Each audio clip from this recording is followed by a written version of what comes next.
식신이라고 하면은, 식이라고 하는 것은 신이라고 하는 목적을 수행하고자 하는 방법이 식이 되는 거고요. 신이라고 하는 것은 목적이 되는 거죠. 식신이라고 하면은 이제 가장 처음 기본적인 것이 체력을 보강한다는 의미를 가졌어요. 체력이 좋아야 장기적으로 노동도 하고 일을 하면서 살아가야 되기 때문에 결국 식신은 자기 동력이 되는 거죠. 자기 동력을 활용하는 것으로 일단 자기 에너지를 쓰는 거잖아요. 그러려면 먼저 튼튼해야 되니까 이렇게 비겁이나 그렇죠? 일간의 근으로다가 식신을 생활을 해야 되겠죠. 식신이 왕해야 되는 이유는 근이나 일단 비견으로 왕해야 되는데, 비견이라고 하는 것은 정신을 일단은 보충해 주는 거예요. 그리고 일간의 근은 체력을 보충하는 것이다 라고 생각하시면 돼요. 나중에 이제 일간이 설기가 되는 이유는, 만약에 비견이 없으면 식신에게 이제 정신이 설기가 된다고 하고요. 일간에 근이 없으면 육체가 설기가 된다고 생각을 하시면 돼요. 그래서 비견과 근으로다가 생활을 해서 식신이 왕해야 된다. 그러면 식신이 왕하게 되면은 그 다음에 식신은 이제 편재로 설화를 해야 되겠죠.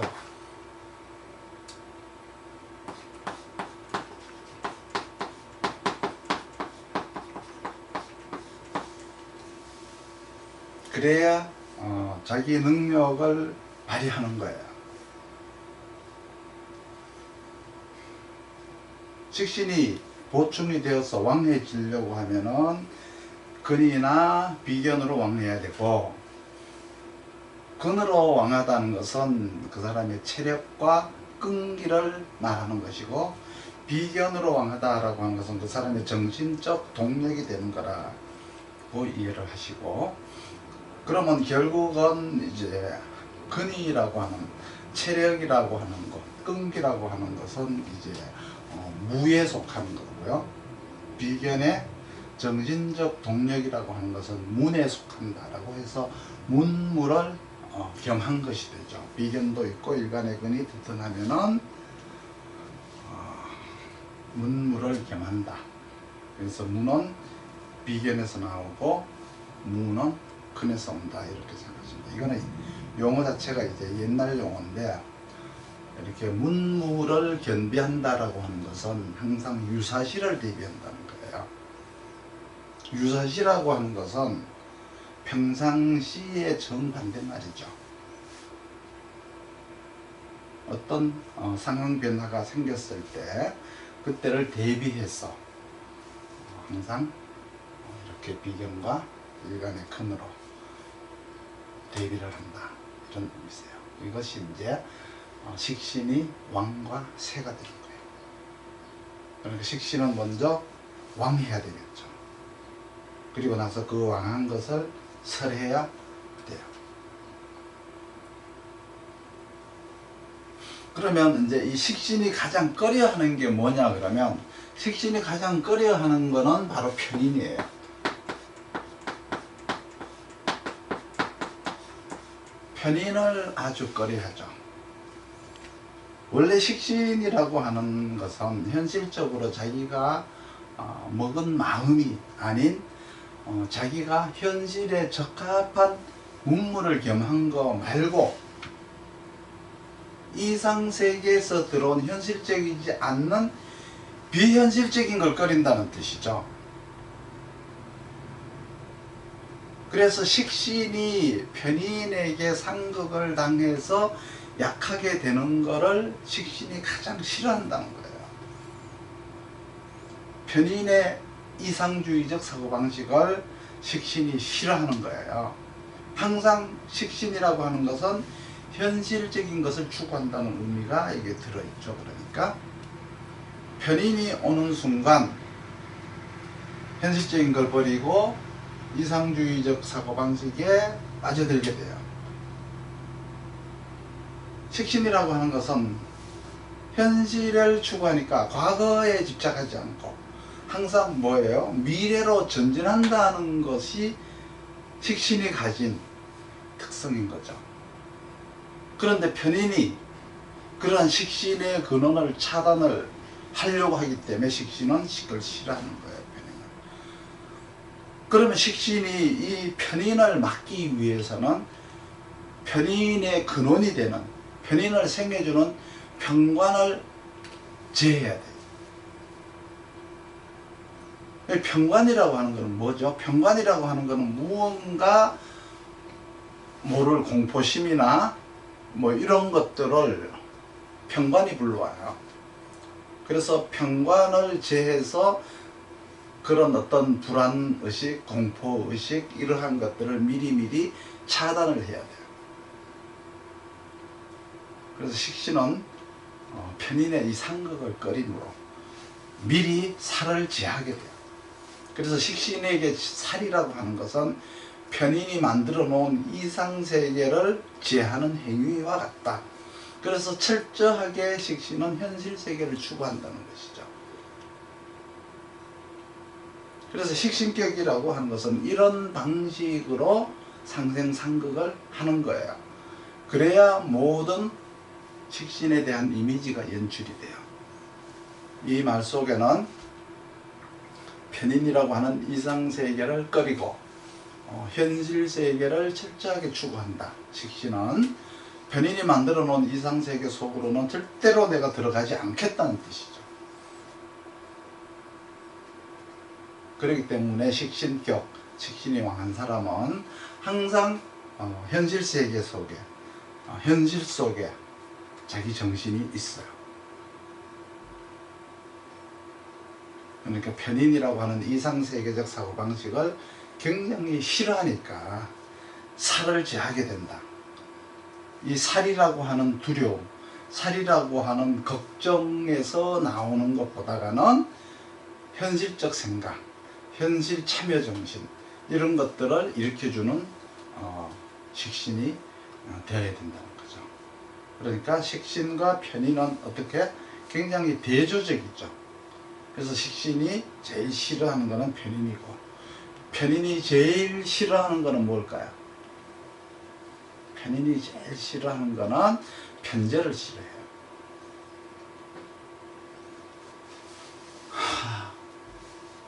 편제는 편인의 그런 이상적인 생각을 때려치고 여기 빨리 와서 일해라 하고 편인을 갖다가 상극을 하잖아요. 그래서 편제를 싫어하죠. 그러니까 식신은 계속 자기 정신을 지키려고 노력하고, 편인은 계속 환상 속에서 구름을 타고 나비처럼 바람 타고 헐헐 논의느라고 현실 세계를 꺼려 하는데, 편제가 와서 계속 일하라고 편인을 상극하니까 편인은 편제를 제일 싫어해요. 그래서 꺼려 한다라고 해서 꺼리는 것을 기라고 하죠. 그리고 내가 좋아하는 일을 하는 것을 희라고 해요. 그래서 여기에서도 이제 희와 기라고 논하게 되는데, 일단 편인이 가장 싫어하는 것은 편제를 싫어한다 이렇게 보시면 돼요.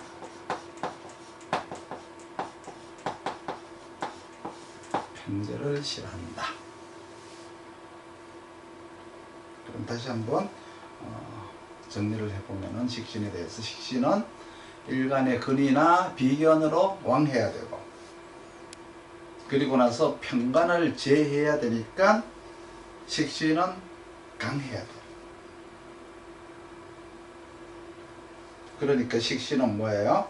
일간의 근이나 비견으로 생을 받지 못하는 쇠한 것을 꺼리는 거죠. 그리고 편관을 만나지 못하면 식신이 강자가 될 수가 없으니까 편관을 제하지 못하면 편인이 그냥 찾아와요. 그러니까 식신이 추구하는 것은 왕, 그렇죠? 일간의 근이나 비견의 생을 받아서 왕해지는 것을 좋아하고, 그 다음에는 편관을 상극해서 강해지는 것을 추구하는 거예요. 그래서 왕강해야 된다. 식신은 왕은 무엇으로 만들어지고 강은 무엇으로 만들어지는지 아셨죠? 결국 왕이라고 하는 것은 생존력이 있다는 의미고, 식신이 편관을 상극해서 강이 된다는 것은 경쟁력을 가졌다는 뜻이 되는 거예요. 근데 만약에 왕을 이루지 못하고 강만 하다 그러면, 생을 받지 못하고 편관을 가서 무모하게 상극을 하다가 보니까 제대로 준비도 하지 않고 정신도 갖추지 않고 체력도 갖추지 않는 상태에서 자기 동력을 발휘해서 편관이라고 하는 위험과 맞섰기 때문에, 이거는 내가 이기로 간 게 아니라 편관이라고 하는 미래의 불안, 우려, 이런 두려움에 이를 악문, 어떤 발악적 행위일 뿐이다, 이렇게 생각하시면 돼요. 마치 의사가 병이 나고 소방서에서 불 난 것과 같은 거예요. 주식 투자 전문가가 자기가 투자를 하면 매일 돈을 잃는 것과 같은 거예요. 마치 실수 연말을 하는 행위를 의미하는 거죠. 준비되지 않고 식신의 살을 상극한다는 것은 이러한 행위와 같다. 이렇게 왕세강약을 공부하는 이유가 식신의 어떤 생극관계의 떳떳함이 무엇이고, 또 천간 10개의 생극관계의 떳떳함이 무엇인지 알기 위해서. 그래서 가장 중요한 단어인 이 식신은 자기 동력을 가지고 사는 것이다. 자기가 자기를 만들어서 자기 능력을 가지고 살아가는 거예요. 식신이 자기 동력을 가지고 살아야 되기 때문에 일간이 식신을 생해야 되겠죠.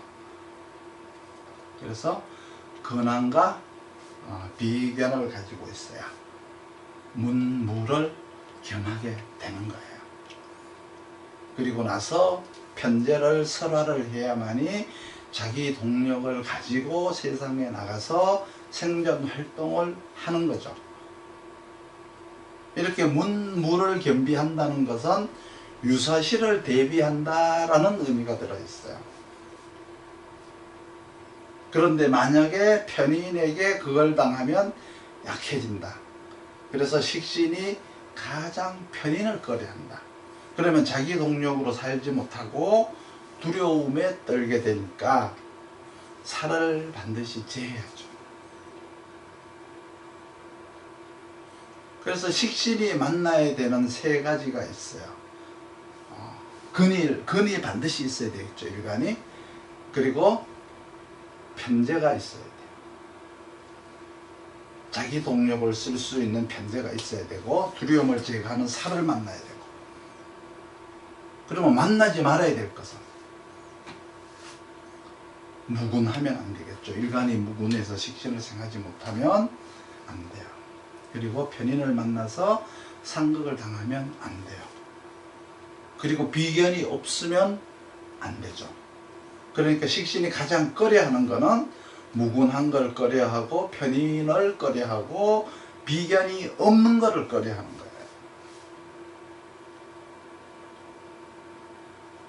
그래서 식신이 편관을 딱 상극을 하게 되면은 편인은 만날 수가 없어요. 그래서 만나지 말아야 할 것을 만난다라고 하는 것은, 무군한 것, 일간이 무군하다 그러면은 체력 낭비가 되니까 탈진이 되죠. 그리고 비견을 가지지 못해서 비견의 생각을 받지 못하면 정신이 미약한 사람이 되는 거예요. 그러면 항상 누구에게 물어봐야 되는 처지에 빠지게 되겠죠. 그러면 지지에 있는 근원, 비견급제로 보는 건가요? 비견으로 보는 건가요? 그거는 근이에요. 그냥 근. 비견이나 급제로 논하지 않고 지지에 있는 것은 일간의 근이에요.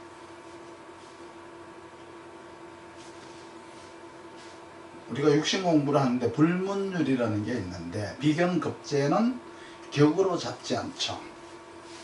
원령에 비견이 있으면 걸록이라 그러고 급제가 있으면 양인이라고 하는데, 급제가 원령에 있으면 양인을 놓았다 그러잖아요.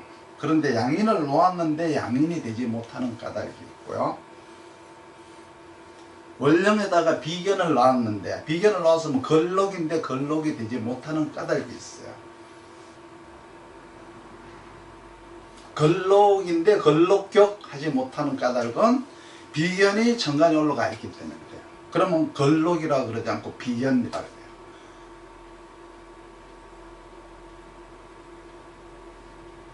그래서 혼년과 혼돈이라는 게 있는데, 혼돈이다라고 하는 것은 모든 것들이 하나로 구성된 것을 혼돈이라고 해요.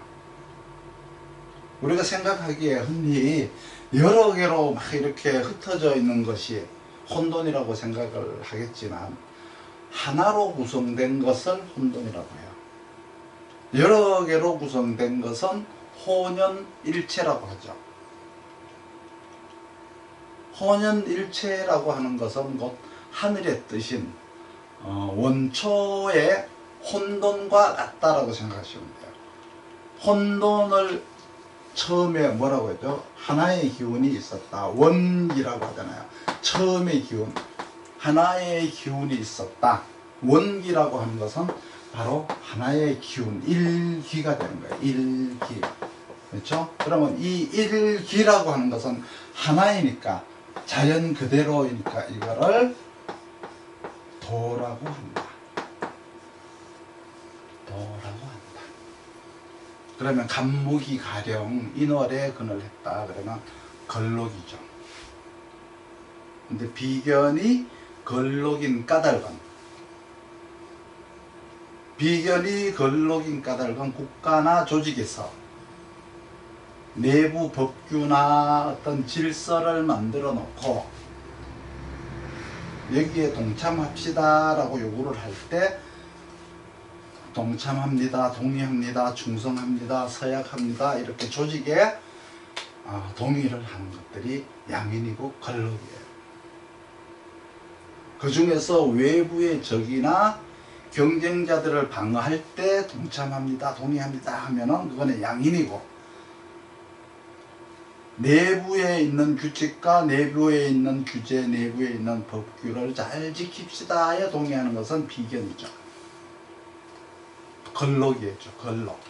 그래서 양인과 걸록을 같이 뭉칠 수 있는 방법은, 비겁이나 근을 하나로 뭉칠 수 있는 방법은 관 쪽에서는 정인이고 재성 쪽에는, 편재 쪽에는 식신이 있어요.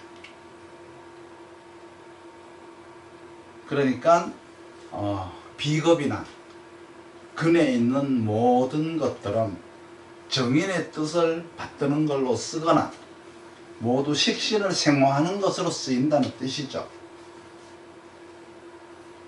그렇지만 여기서 우리가 조심할 것은, 정인이 생화하는 것은 비견이 아니에요. 겁체를 생각해요. 그러니까 정인은 항상 비견을 생화하는 것을 꺼려해요. 식신의 생화를 꺼려하는 것은 뭐예요? 식신을 생화하는 것은 비견이지, 식신을 생화하는 걸 꺼려하는 것은 겁체예요. 그러니까 비견의 반대파는 정인이고 식신의 반대파는 겁제가 되는 거죠. 그래서 이들은 부분적 동의자들이에요.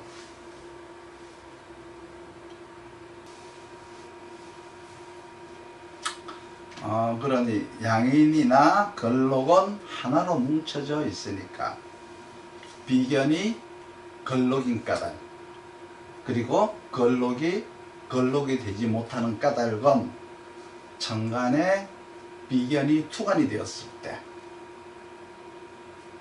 이때는 이제 혼잡이라고 그래요. 혼잡론에 들어가요.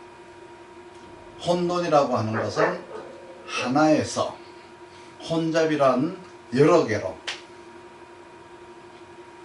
이런 이제 인간 세계에서 만들어진 혼잡이라는 논법이 있는데, 이 혼돈이 혼잡으로 나누어져서 설명한 여러 가지 책들이 있는데, 이 책은 이제 유경이라고 하고 잡경이라고 해요. 명리에서 이런 모든 것들을 하나로 이렇게 통합을 해 놓은 게 이제 무슨 책이냐 그러면 삼명통해죠.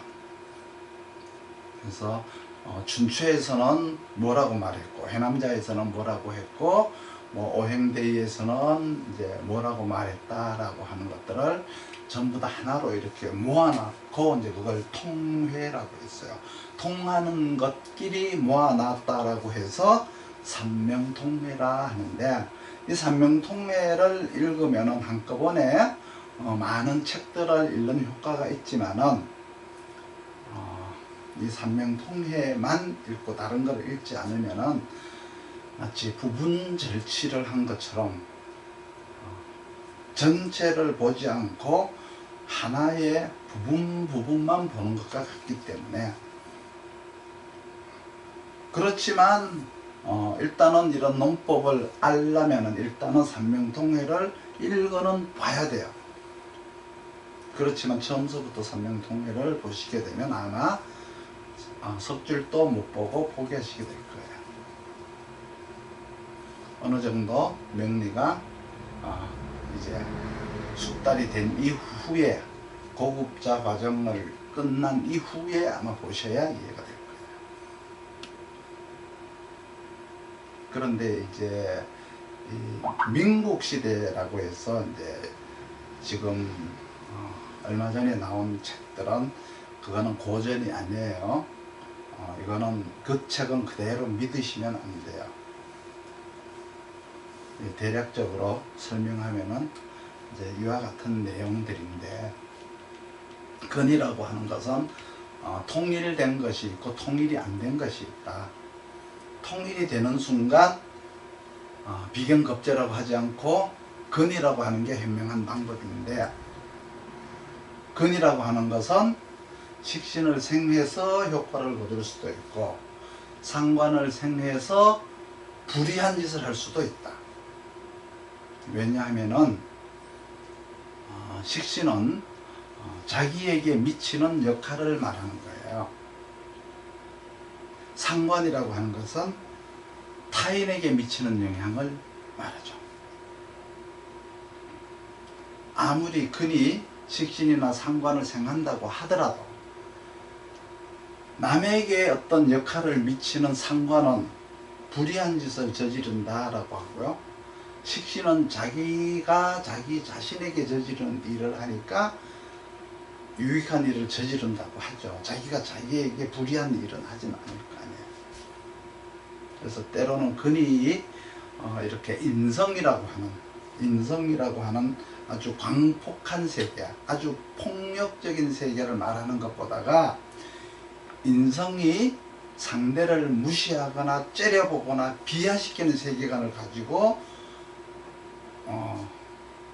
인성을 볼 수가 있다는 거예요. 근이라고 하는 것은 그것을 막아서는 역할을 하는 거죠. 왜 막아서느냐 하면은 인성이 그렇게 막 비하를 하고 무시를 하고 해도 그랬어? 하고 근이 있으면 이해심으로 그걸 막아서요. 그리고 또 체력으로도 막아서고 정신으로도 막아설 수가 있어요. 이해심이라고 하는 건 세상에서 가장 무섭고도 가장 부드러우면서도 그 부드러운 너그러움 속에 가장 이 무서움이 들어있어요. 그러니까 이 근이라고 하는 것은 인성의 그런 광폭하고 그런 도도하고 그런 막 사람들을 무시하는 세계를 근이 막아선다는 거죠. 뭘로? 너그러움으로, 이해심으로. 근데 근이 없으면 그게 되지 않아요. 근이 또 너무 지나치게 많으면 너무 도발적이죠. 자기 주장을 막 펼쳐서 맞다 틀리다라고 그냥 해요.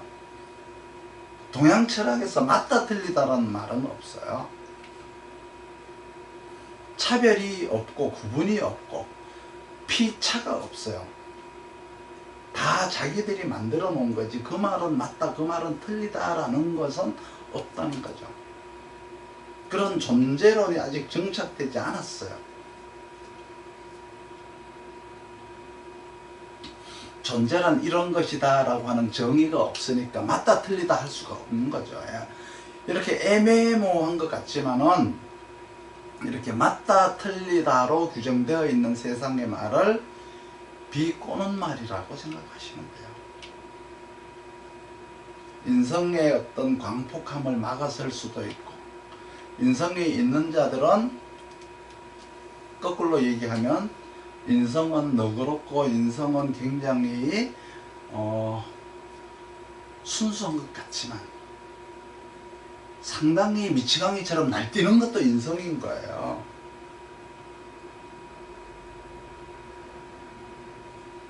이 근이라고 하는 것은 관살에 폭려한 것도 굴복하지 않을 수 있는 정신세계를 가지고 있어요. 근이라는 것은. 그러니까 결국은 뭐예요? 내가 하는 거지 비견이 해주는 게 아니죠. 내가 막아서는 것은 나의 동력이지 누가 대신 나를 막아주는 게 아니라는 거죠. 만약에 일간이 근이 없다면 인성의 그런 무시하는 말, 그런 무시하는 태도에 즉각 반응하죠. 왜? 참을 수 없으니까, 이해할 수 없기 때문에. 그래서 일간의 근이라고 하는 것은 이런 의미로 필요하고, 그렇죠? 근의 역할이라고 하는 것이 참 좋죠. 그렇지만 근이 너무 이렇게 많으면은 부작용이잖아요. 그러니까 식신이 일간의 근을 통해서 식신을 생한다는 말은 체력만 말하는 게 아니고, 그리고 비견이 식신을 생한다는 것은 정신만을 말하는 게 아니다. 각기 이렇게 나누어져 있음을 의미하는 거예요. 그래서 이제 문무를 겸비했다라는 이제 말을 쓰는 거예요.